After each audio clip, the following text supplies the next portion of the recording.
Hola amigos, continuamos con la lectura del libro La ligera ventaja.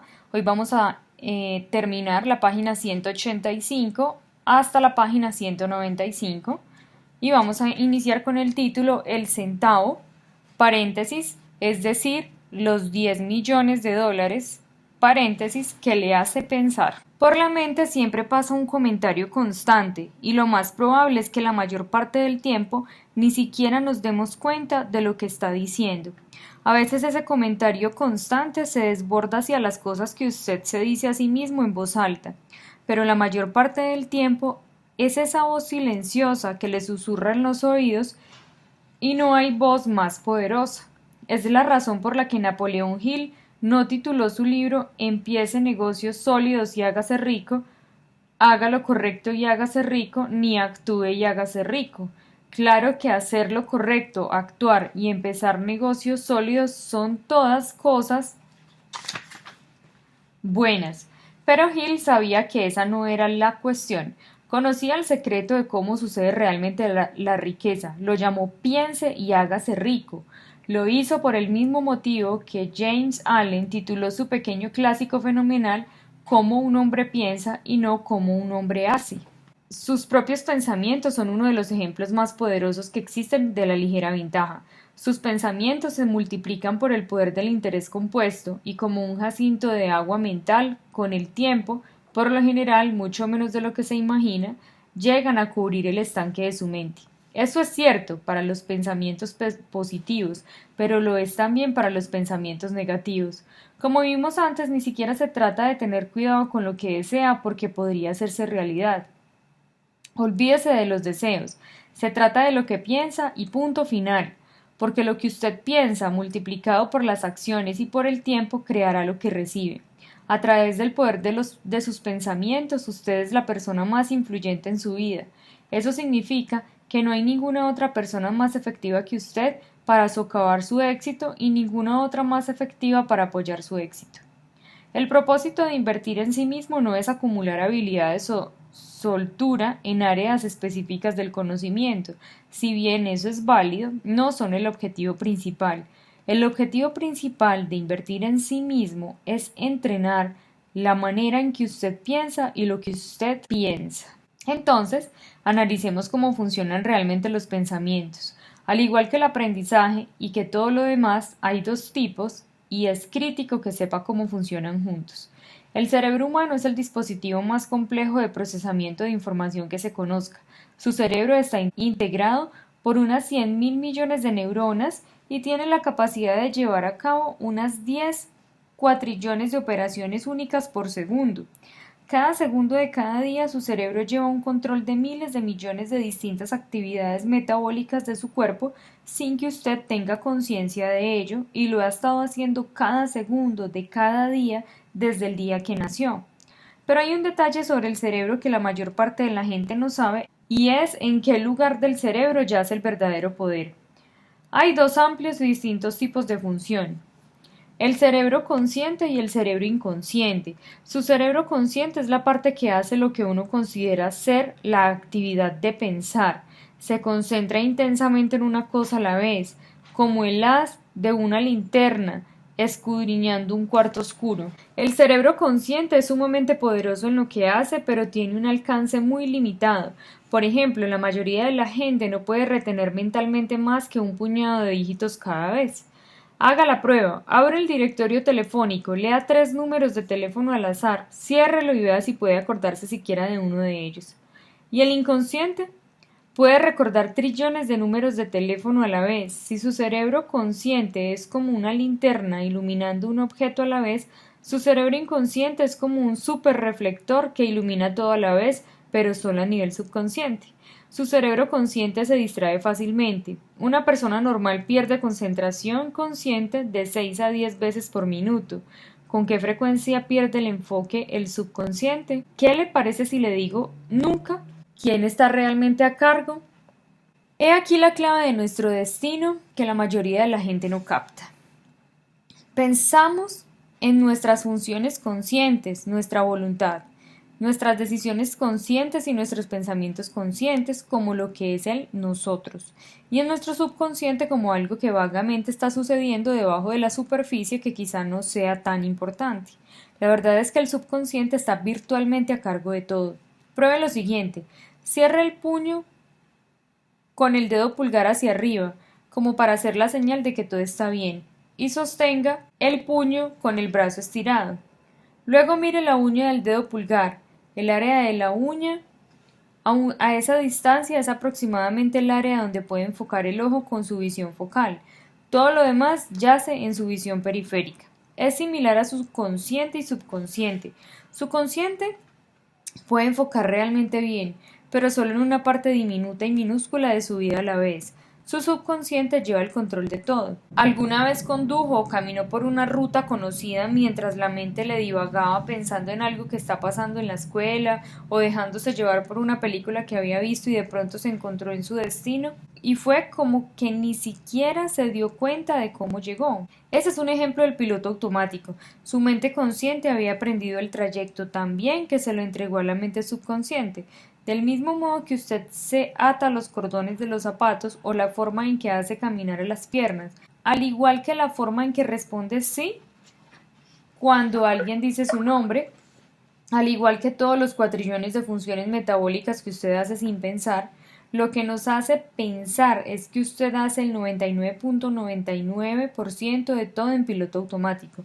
Lo sorprendente es que hacemos el 99.99% de nuestra vida en piloto automático. En otras palabras, del mismo modo que usted sale a caminar y regresa a su casa sin pensarlo, así es como la mayoría de la gente termina en la vida que está viviendo a los 30, 50 o 70. ¿Cómo llegué hasta aquí? Con piloto automático. ¿Qué determina dónde acabaré? Es todo cuestión de la ruta que usted se programó en su subconsciente, y también es algo que puede dejar que otros le programen, su escuela, padres, maestros, amigos, televisión, etc. O puede optar por programarla usted mismo, depende de usted. Entonces, ¿cómo programa esa ruta de vida? ¿Cómo determina las opciones y decisiones que toma su subconsciente al forjar el camino de su vida? De la misma manera que aprendió a atarse los cordones de los zapatos. Primero lo crea con intención, con su mente consciente, luego lo repite una y otra vez al estilo de la ligera ventaja, hasta que se entrega a su subconsciente, en cuyo momento se desencadenan esas tres palabritas mágicas. Se convierte en algo automático. Clic, clic, run, run. Relatos personales de los lectores de La ligera ventaja.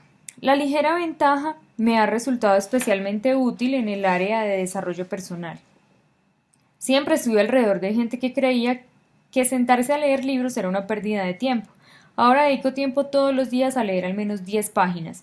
En el último año he leído 15 libros y el caudal de conocimiento e ideas que he adquirido es invalorable. Jane Lehman, Lexington, Michigan. Cuando tenía 19 años me crucé con la filosofía de la ligera ventaja. Antes de eso jamás me había visto realmente haciendo mucho de mi vida. No podía mantener conversaciones con extraños y realmente no me interesaba la gente. No diría que era una persona que creaba problemas, pero estaba dispuesta a conformarme con lo mediocre. En la escuela secundaria era un alumno normal y abandoné mis estudios universitarios al primer año. Después de leer La ligera ventaja, me di cuenta de que deseaba más. Comencé a sumergirme en otros libros excelentes, leyendo 10 páginas por día y comencé a transformarme. Pronto descubrí que genuinamente deseaba triunfar y comencé a hablar con otras personas sobre el éxito. En cada trabajo que tuve, ascendí velozmente a la gerencia, sobrepasando personas que habían trabajado en ese establecimiento durante años. Lo más importante fue que la gente exitosa comenzó a sentirse atraída por mi actitud y mi energía. Jamás olvidaré el día en el gimnasio en que un urbanizador muy exitoso se me acercó. Me dijo que tenía un lugar magnífico para un nuevo negocio. Me dijo que si me interesaba, se ofrecería a financiar el proyecto entero al comienzo y luego ayudarme a iniciar la compañía nueva hasta que yo pudiera devolverle la inversión con el flujo de caja del negocio. La oportunidad literalmente me cayó de regalo y me apresuré a aceptarla. El negocio se estableció hace un año y está funcionando con éxito. En un par de años empezaré a expandirlo. Tengo 22 años y si no fuera por los principios de la ligera ventaja y por aprender la disciplina de invertir en mí mismo leyendo 10 páginas de un buen libro todos los días, no sería el hombre que soy hoy. James Forner, New Haven, Missouri. Puntos esenciales del capítulo 12.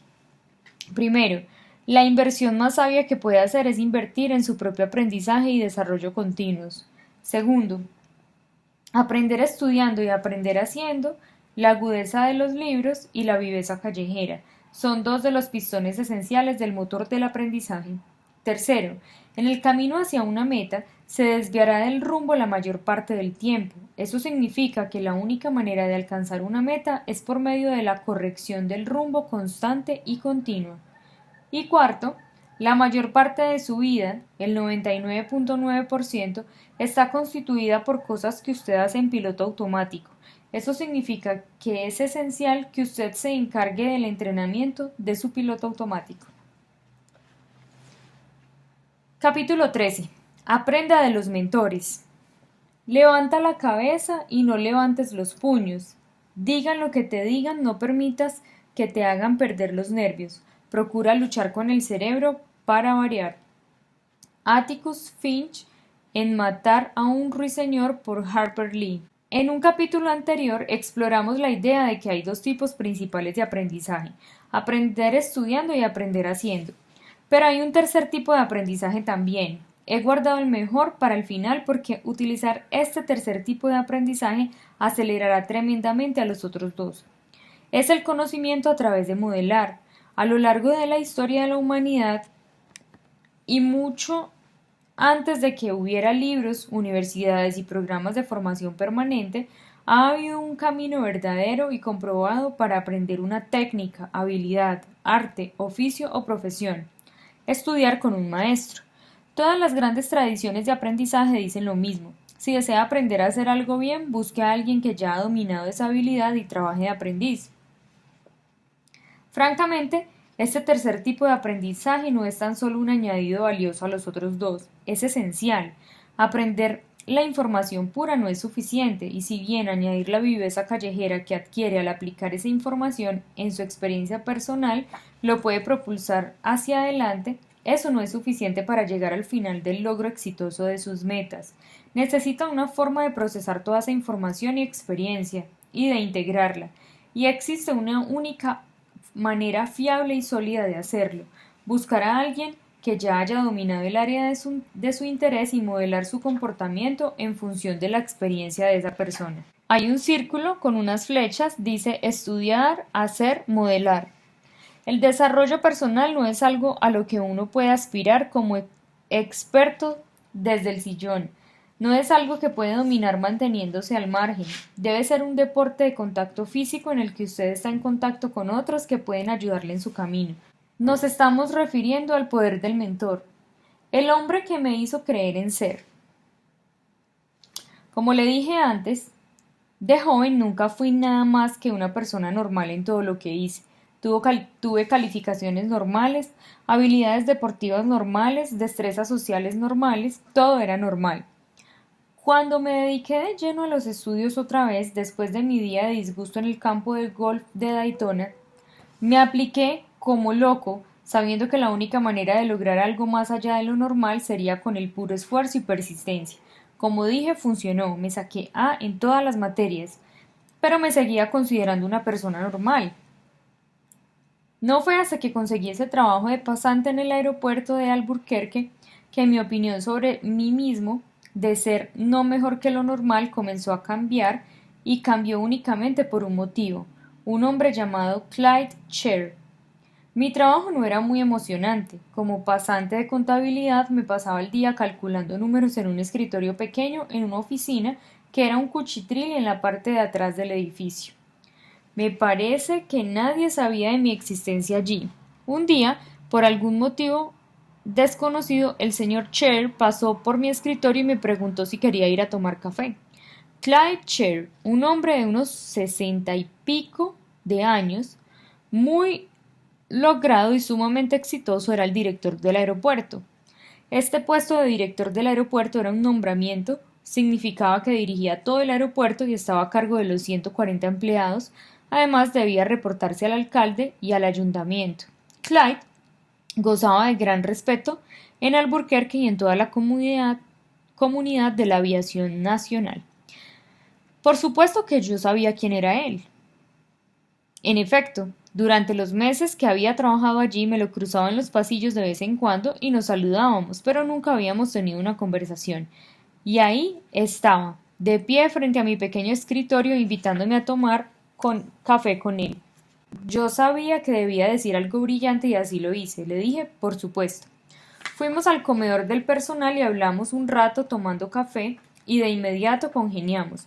Ese café se convirtió en algo semanal y luego pasó de una vez por semana a 2 veces por semana, después a día por medio y luego a una rutina diaria. Y así sucedió que Clyde Sher me tomó bajo su tutela.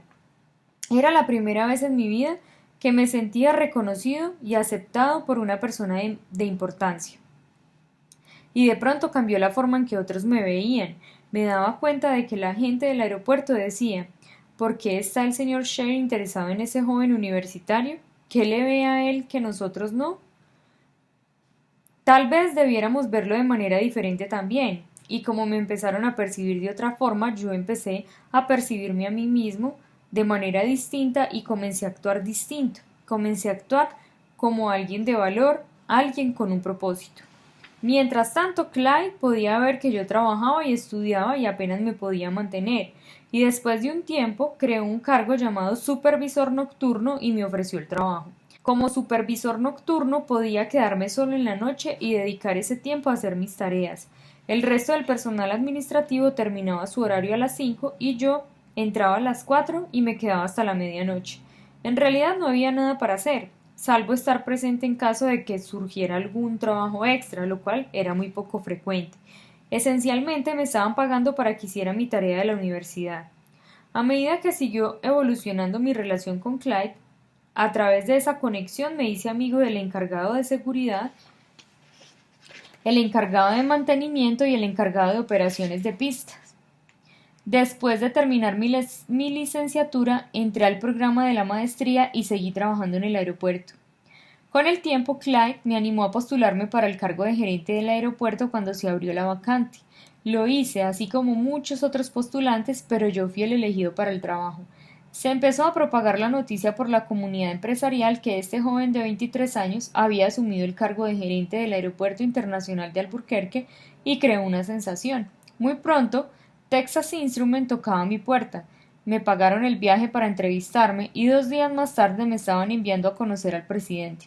Me contrataron, me encaminaron en una carrera gerencial en ascenso, después de mi aterradora experiencia en ventas. Y para cuando tenía 28 años era gerente de la División de Sistemas Inteligentes de Tecnología Informática. Y todo comenzó con una taza de café. Mi madre siempre ha dicho, Clyde Sher fue el hombre más importante de tu vida. Y tiene razón. Ella vio la transformación que sucedió cuando el señor Sher me tomó bajo su tutela. Es sorprendente el impacto que una persona puede tener en su vida tan solo por la influencia de cómo lo ve y qué ve en usted que quizás ni usted mismo lo vea. Clyde Sher creía en mí, y como creía en mí, yo comencé a creer más en mí mismo. Es como si él me hiciera creer en mi existencia. Escoja sus héroes. Una de las cosas más valiosas que aprendí de Clyde Sher fue el poder del mentor, que el camino más rápido y seguro de incrementar la calidad de su vida es empezar a andar con gente de mucha experiencia y vivencias. Si desea ser un magnífico orador público, pase tiempo con los grandes oradores. Si desea tener éxito en los negocios, busque la forma de pasar tiempo en compañía de empresarios exitosos. Si para usted es importante ser un excelente padre o madre, lo mejor que puede hacer para conseguir esa meta es pasar mucho tiempo con hombres y mujeres que dominan bien la crianza de los hijos. Se puede definir una sociedad por los héroes que admira. También se puede definir una persona por los héroes que aspira a emular. ¿Quiénes son sus héroes? ¿A quién toma usted como modelo? El 95% en la curva del fracaso tiende a aceptar los héroes que la sociedad le impone, estrellas de cine, que son la versión americana de la realeza, estrellas de rock, estrellas del deporte. Por cierto, que admiro a esas personas, pero siempre me pregunto, ¿puedo emularlas?